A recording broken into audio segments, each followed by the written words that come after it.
నా పేరు గోపయ్యవాడు, తిమ్మాయపేట మండల సర్పంచ్ సంఘం అధ్యక్షులు.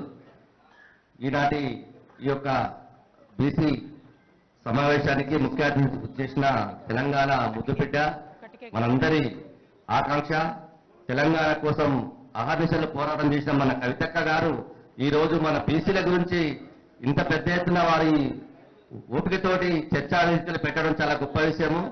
అదేవిధంగా మన ప్రవీణ్ కుమార్ సార్ గారు, వారు మనందరూ తెలుసు, ఈరోజు గురుకులాలు ఉన్నాయంటే గురుకులాలు అప్పుడు ఎట్లా ఉండే, తెలంగాణ రాష్ట్రం వచ్చినాక ఏ విధంగా అంటే మన ఐపీఎస్ ప్రవీణ్ కుమార్ సార్ వల్లే. కాబట్టి ఈ కార్యక్రమానికి కవితక్క గారు బీసీల గురించి కొట్టాడడం చాలా గొప్ప విషయం. ఎందుకంటే ఆమె ఒక ఆరు తీసుకున్నాడు, ఖచ్చితంగా అయిపోయిందో ఇవ్వదు. ఎందుకంటే మనం చూస్తాం పార్లమెంట్ లో మహిళా రిజర్వేషన్ బిల్లు గురించి పార్లమెంట్ జంతర్ మంత్రి ధర్నా చేసేది పెద్ద ఎత్తున. అప్పుడు కూడా అందరూ అన్నారు ఈ 5వ రిజర్వేషన్ అన్నారు, కానీ మహిళా బిల్లు తీసుకొచ్చిందో కవితక్క ఏం లేదు. కాబట్టి ఇప్పుడు కూడా మన బీసీల తరఫున కొట్లాడుతుంది. కాబట్టి ఖచ్చితంగా మనకు 42% రిజర్వేషన్ స్థానిక సంస్థ జరిగేంత వరకు కవితక్క మన ఎమ్మడి ఉంటుంది. ఖచ్చితంగా మనం మనకు మద్దతు చేయాల్సిన అవసరం ఎంతైనా ఉంది. ఈ రోజు రాజకీయంగా, ఆర్థికంగా, సామాజిక అన్ని రంగాల్లో బీసీలు వెనుకబడుతున్నారు. కాబట్టి మనందరం కూడా చైతన్యం అవసరం ఎంతైనా ఉంది. మనము రాజకీయాలు పక్కన పెట్టాలి, బీసీలందరం ఐక్యమత్యంతో పనిచేస్తే ఖచ్చితంగా మనం అనుకుని సాధిస్తాం. మీరు చూశారు కామారెడ్డి గారు రేవంత్ రెడ్డి మాట్లాడాడు, ఇప్పటి వరకు కూడా మరి ఇంతవరకు సర్వే కూడా సరిగ్గా చేస్తలేదు. మరి కాంగ్రెస్ పార్టీ అంటేనే ఎవరుంటారు అబ్బా, మొదటి నుంచి మీరు ఇస్తే కాంగ్రెస్ అంటే ఎవరుంటారు ఎక్కువ చెప్పండి, ఎవరుంటారు ఎక్కువ? కాంగ్రెస్ పార్టీలో ఎవరుంటారు?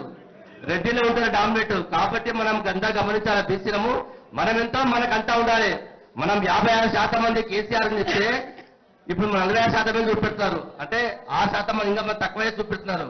కాబట్టి మనకు బీసీ మంత్రి కూడా మనకు లేడు ఇప్పుడు తెలంగాణకు. కాబట్టి కాంగ్రెస్ ప్రభుత్వం అన్ని రంగాల్లో బీసీలో మోసం చేస్తుంది.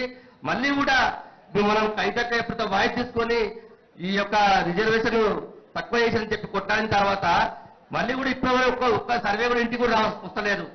అంటే ఎంత మోసం చేస్తాం మనందరూ గమనించాలి. కాబట్టి మనందరం బీసీల ఐక్యమత్యంతోటి అందరం కూడా కలిసికట్టుగా పనిచేస్తే ఖచ్చితంగా రేపు జరగబోయే స్థానిక సంస్థ ఎన్నికల్లో మళ్ళీ మసిపూరి మారకాయ జరుగుతున్నారు.